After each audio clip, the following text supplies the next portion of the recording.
Namaste, let's go live on another bicycle live stream on Saturday, February the 29th.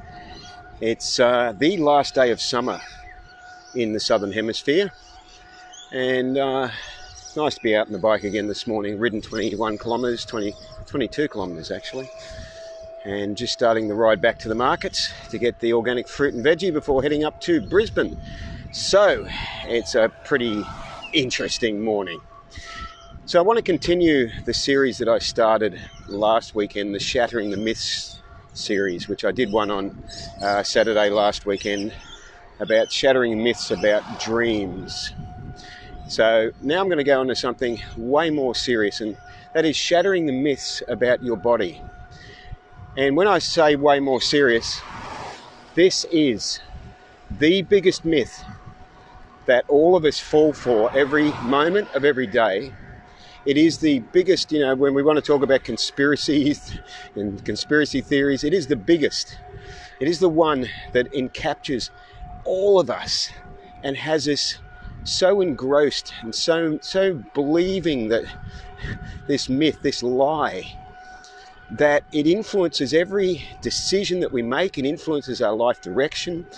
And unfortunately, it is the source, this myth about our body is the source of such worldwide conflict, which is an extension of interpersonal conflict, and comes from an extension of misunderstanding the role that our body plays.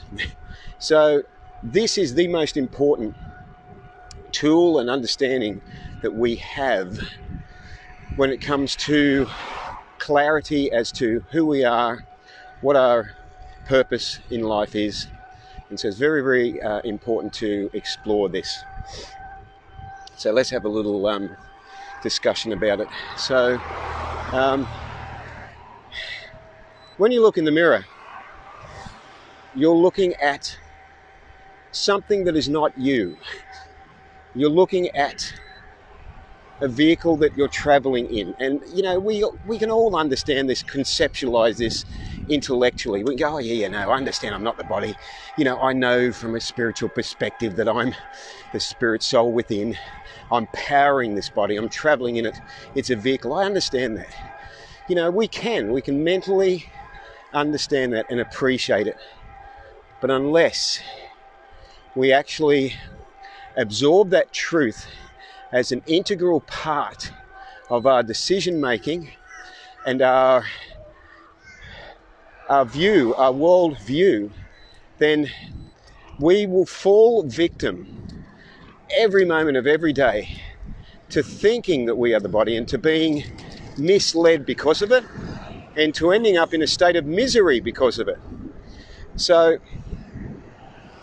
it's a very pervasive lie, because from our youngest age we are labelled as being a certain race, a certain gender, even a certain level of intelligence, I guess. We are labelled, mistakenly labelled, simply because of the body or the vehicle that we were born into, that we are traveling in. And this mislabeling, this misidentification that we are this body is the result, is the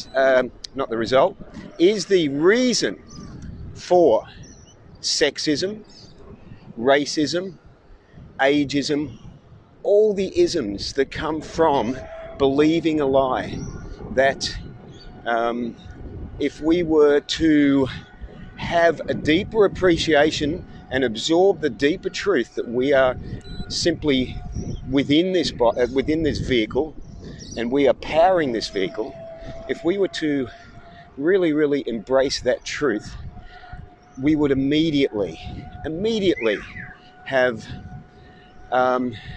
no identification with racism or sexism or ageism or any other ism, speciesism. We would realize that underneath it all, we are identical. The spirit soul that is the one powering your body is identical to the spirit soul that is powering your pet, which is identical to the spirit soul that is powering the life of a tree. And you would see that, you would appreciate that. Now, in seeing and appreciating that, we automatically have a reverence for the spirit soul that is powering these different vehicles, and we automatically no longer have a misidentification. We automatically no longer say, I am black, I am white, I'm male, I'm female, I'm young, I'm old.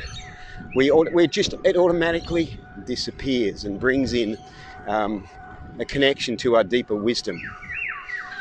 And it is so pervasive, this misidentification, this myth that we are the body, that you will be thrown back into it every moment of every day. You'll have to fight a daily battle against this myth, because it just is all pervasive. We live in a world that is centered and focused around this myth, and therefore this is why we live in a world that is one that is not at peace, because this lie doesn't allow us to reach the truth. We cannot reach a state of peace, a state of complete compassionate understanding for others, if we still misidentify with the body we travel in. It's just impossible. We just can't. We might have the great intention of wanting to achieve it, but it is impossible to actually be completely compassionate unless we connect in with this understanding. Now, an extension of this is also understanding that if our body is a vehicle that we travel in, we're understanding the limitations, understanding what this vehicle is and isn't capable of, and understanding, I'm just going to have to squeeze past some people up here, so wish me luck. They're on their way to the airport. Let's see how I go.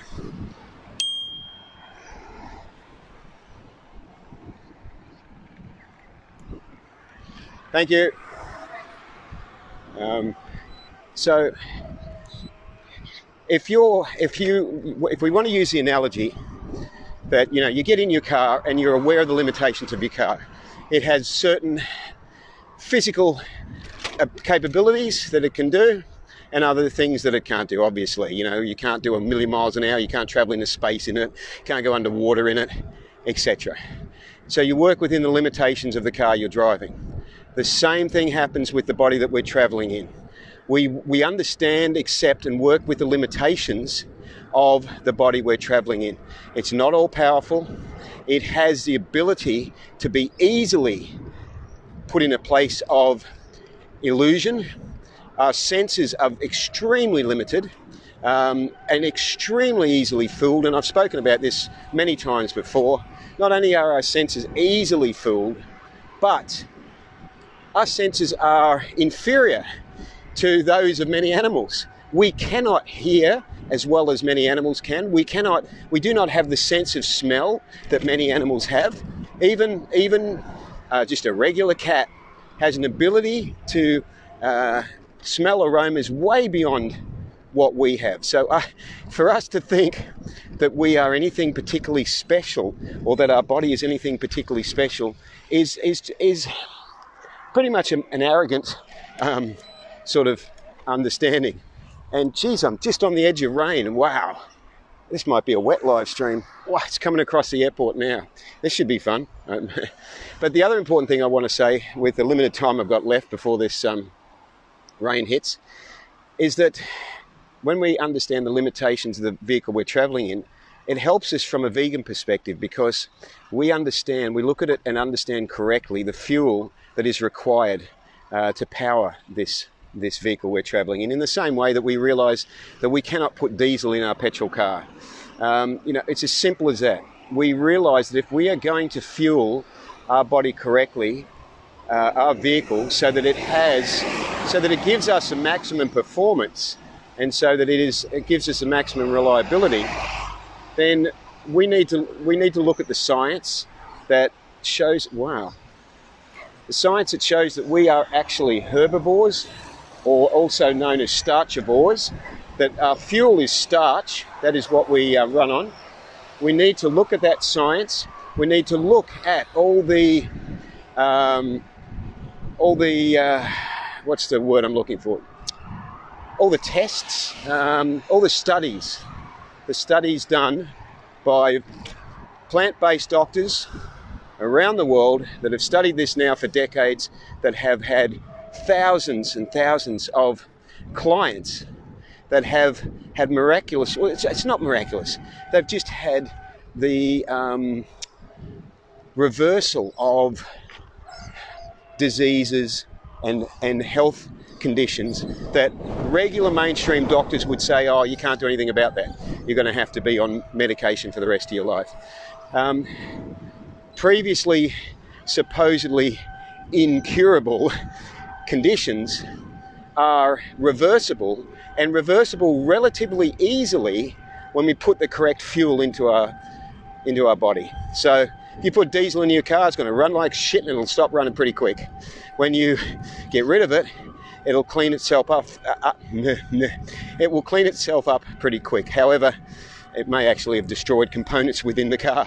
That's the same thing with the vehicle we're traveling in with our body.